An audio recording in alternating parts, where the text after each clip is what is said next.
You're not useless. You can hang a shelf. You've used a drill without calling emergency services. You once fixed a leaking faucet after watching a 12-minute tutorial filmed in someone's garage by a man named Kyle. You're functional.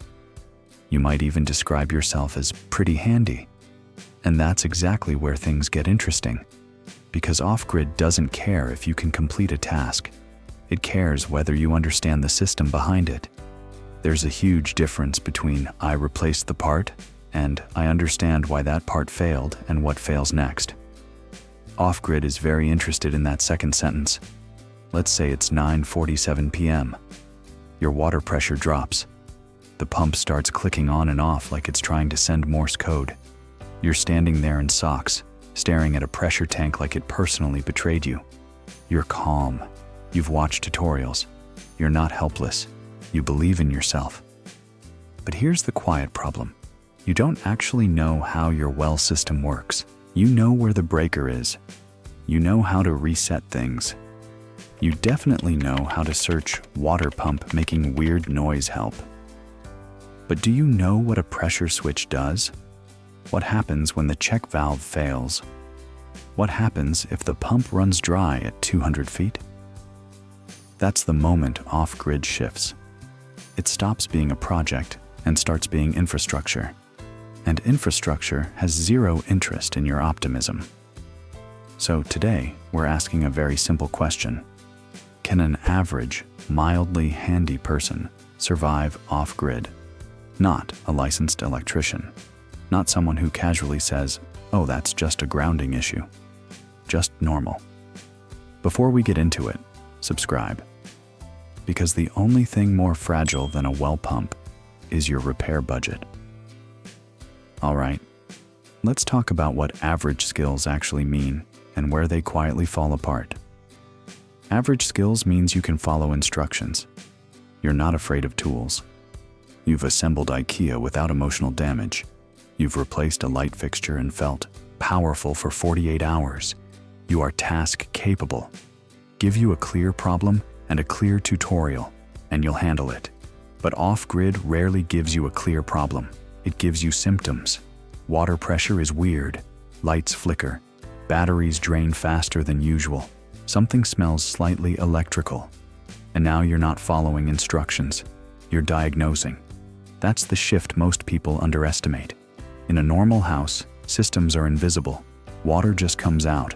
Power just works. Heat just turns on. When something fails, you call someone whose entire job is understanding the system. Off-grid removes that layer. Now you are the plumber. You are the electrician. You are the confused adult standing in front of a control panel, hoping it fixes itself out of respect.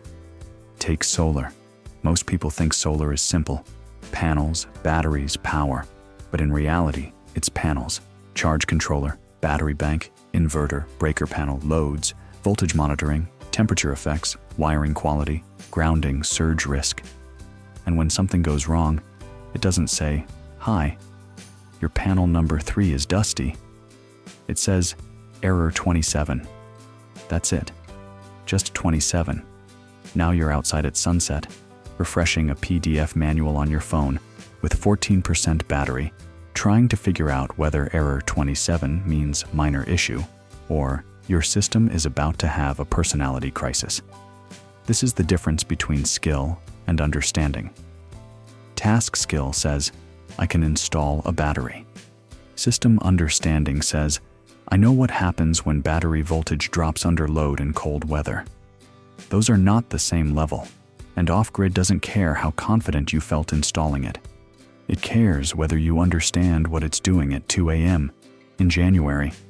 A lot of mildly handy people hit friction here, not because they're incapable, but because they're used to solving clear problems. Off-grid gives you layered ones, and layered problems don't come with step-by-step thumbnails. Water is where optimism goes to be evaluated. You move off-grid. You've got a well, pump installed, pressure tank humming quietly in the corner like a loyal employee. For a while, everything feels amazing. You turn the tap, water, you flush, water. You feel independent, slightly heroic. Then one evening, The pressure drops, not dramatically, just enough to make you pause. The pump kicks on, stops, kicks on again, stops, click, click, click. It sounds like it's thinking. You tell yourself, okay, relax, it's probably nothing. This is the mildly handy mindset. You're not panicking. You grab a flashlight, you open the well house. You look at the tank like you expect it to explain itself. But you don't just need to fix something. You need to figure out, is it the pressure switch? Is the tank waterlogged? Is there a leak in the line? Is the pump short cycling? Is the well level dropping? Those are 5 completely different problems with 5 completely different price tags. If it's a pressure switch, maybe $40. If it's a failing pump at 180 feet, you're looking at $1,500 to $3,000. And the brutal part, the system doesn't tell you which one it is. It just keeps clicking. YouTube University becomes less helpful here because you can find tutorials for replacing a pressure switch. You can find tutorials for replacing a pump. What you won't easily find is how to calmly diagnose your well system at night while questioning your life choices. And remember, you're not in a suburb. There's no emergency plumber 12 minutes away. The nearest well technician might be 2 hours out, maybe booked for 3 days. Meanwhile, your household water is unstable. This is the first real off-grid test. Not, can you fix it, but can you think through it? Can you isolate variables? Can you shut the system down without making it worse? Average skill meets system reality.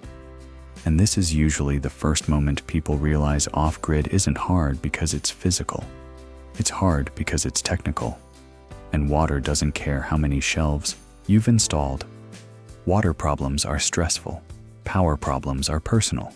You install solar, panels on the roof, clean wiring, batteries neatly stacked like expensive optimism. For the first few months, it's beautiful. Sun comes up, system charges. You check the app like a proud parent.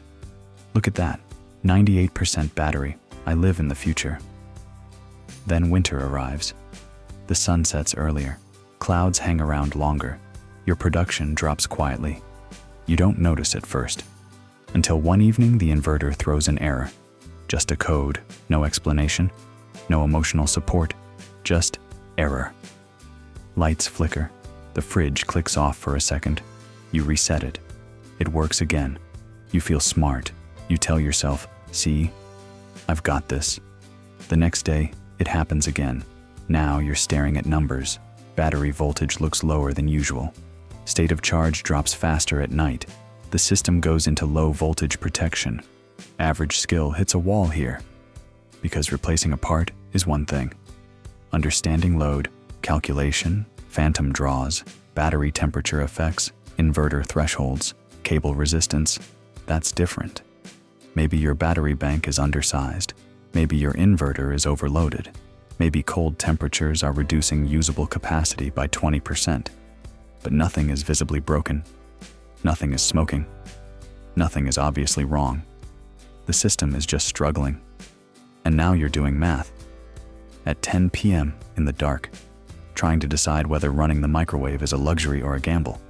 This is the part nobody romanticizes. Off-grid power isn't about installing panels. It's about energy budgeting. It's about knowing, how much can I actually pull from this system without destabilizing it? City living never teaches you that. You flip a switch. It works. Off-grid asks you, are you sure? Most mildly handy people can install solar. Fewer can design it properly. Even fewer can troubleshoot it under pressure. And power problems don't politely wait for daylight. They show up when it's cold, when you're tired, when you just want things to work. Confidence starts to thin out, because off-grid doesn't fail loudly. It fails gradually, and gradual failure is harder to diagnose. Off-grid doesn't bankrupt you all at once. It bleeds you, slowly, quietly, through small things. Let's say you're that average, mildly handy person. You fixed the easy stuff. You reset breakers. You replaced a switch. You tightened a fitting. But when the problem gets technical, you call someone. And here's the reality of rural specialists. They are not nearby, they are not cheap, and they are not in a hurry. Service call fee, $300 to $500 just to show up. 2-hour drive, add fuel and time. Parts, marked up. Labor, premium. That $40 pressure switch you weren't sure about? Now it's a $900 invoice. The inverter issue you almost understood? $1,200 diagnostic visit. The generator that won't start because the carburetor gummed up after sitting too long? $600 and a 2-week wait. None of these are catastrophic, but they stack. When you live on grid, system failures are rare. When you live off grid, you are the system, which means you have water equipment, power equipment, battery banks, inverters, backup generators, propane lines, septic systems. Each one is a potential bill. Each one requires maintenance, and maintenance isn't glamorous. Nobody posts, "Just serviced my generator again," living the dream. But skip it, and the repair bill doubles. Mildly handy becomes expensive when you don't fully understand your systems, because you hesitate, and hesitation costs money. You don't know whether it's safe to keep running it. You don't know whether you're making it worse. You don't know whether you're missing something obvious. So you outsource certainty, and certainty in rural America comes at a premium.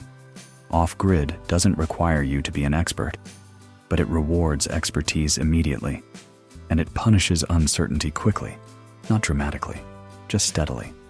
And after a year or two of minor service calls, some people don't quit because they hate off-grid.